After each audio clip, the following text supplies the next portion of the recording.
I think we're talking about the Pocophone F1 all wrong. Hey, it's Mitchell. If you guys are new to my channel, I make videos about the tech I use, camera gear, and other tools for creating content here on YouTube, as well as Adobe Lightroom and Adobe CC tutorials. I watch a ton of tech YouTube. I read a lot of articles on The Verge, Android Authority, Pocket Now, and I've noticed a common theme among all of the commentary surrounding the Pocophone F1, and I think we're all talking about it wrong. Big name websites, blogs, and big YouTubers are all getting the most up-to-date current flagship devices, and it's very rare to see a site or a big YouTuber review a mid-range device. And because of this, everyone is talking about this phone from the perspective of a premium or top-tier phone buyer. And because of that, everyone's perspective is a little bit skewed towards how does this device with the same internals as a Galaxy S9 compare to a Galaxy S9. And I think that the way that we should be talking about the Pocophone F1 is how does this compare to other $300 or $350 mid-tier devices.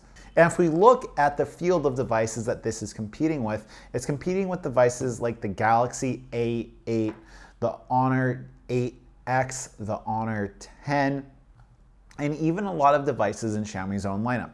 And all of these other devices that this phone is competing with all make a compromise somewhere. And the Pocophone makes a compromise somewhere as well.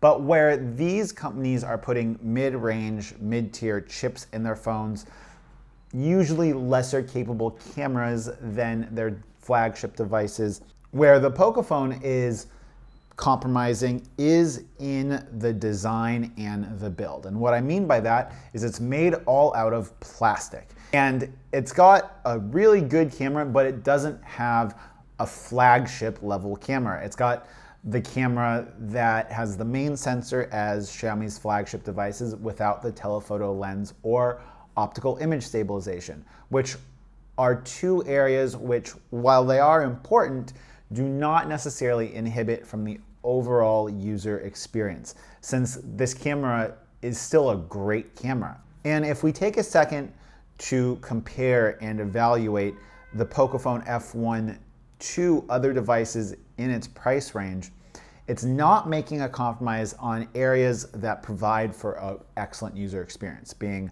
the chipset.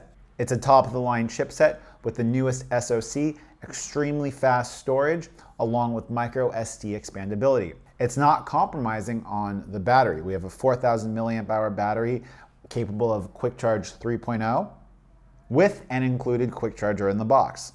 We're not compromising on connectivity, as the device has a USB-C and a headphone jack, along with global support for GSM bands. So in reality, if you're okay compromising on a phone that is not a glass sandwich design, which I'm okay with, being that I'm using a case on my phone, you are left with an overall user experience that out of the box is really, really good. And because of Xiaomi's pledge to support developers and develop on the software side of this phone for years to come, if you're willing to do a little bit of tinkering, then you're going to have a user experience that you can tailor to your needs. I understand that the average buyer is not going to unlock their bootloader, but the fact that Xiaomi has made it accessible for enthusiasts to do that means that they're giving us a platform that's cutting edge right now with unlocked capabilities for the future, and they're the only manufacturer doing this.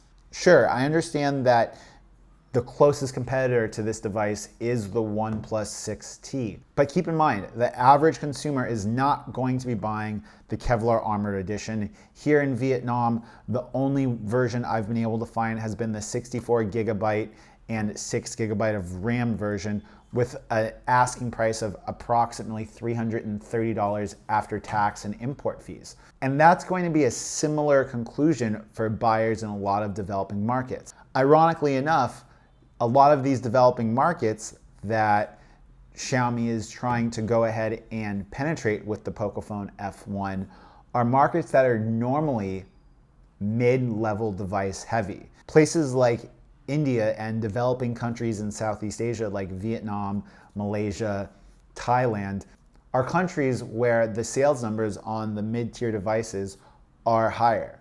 And the reality is that when you compare the Pocophone F1 to all of the other devices in the mid-tier price range between $300 and $450, there's nothing that can really compare.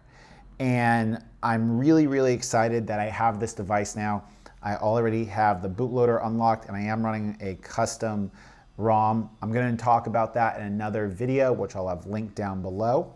I hope you guys enjoyed this video, and if you have more questions about the Pocophone F1, anything in regards to unlocking the bootloader or custom ROMs, go ahead, put them in the comment section down below. I'll answer as many of those questions as I can, and I'm going to be doing follow-up videos on the software side of things for this, because this is a device that I'm really excited about, and I think even for people on the video side of things who might be picking up like a Crane Weebill Lab, who need a dedicated cell phone or device to monitor playback on, I think this might be a decent buy at $300 just to use for something like that.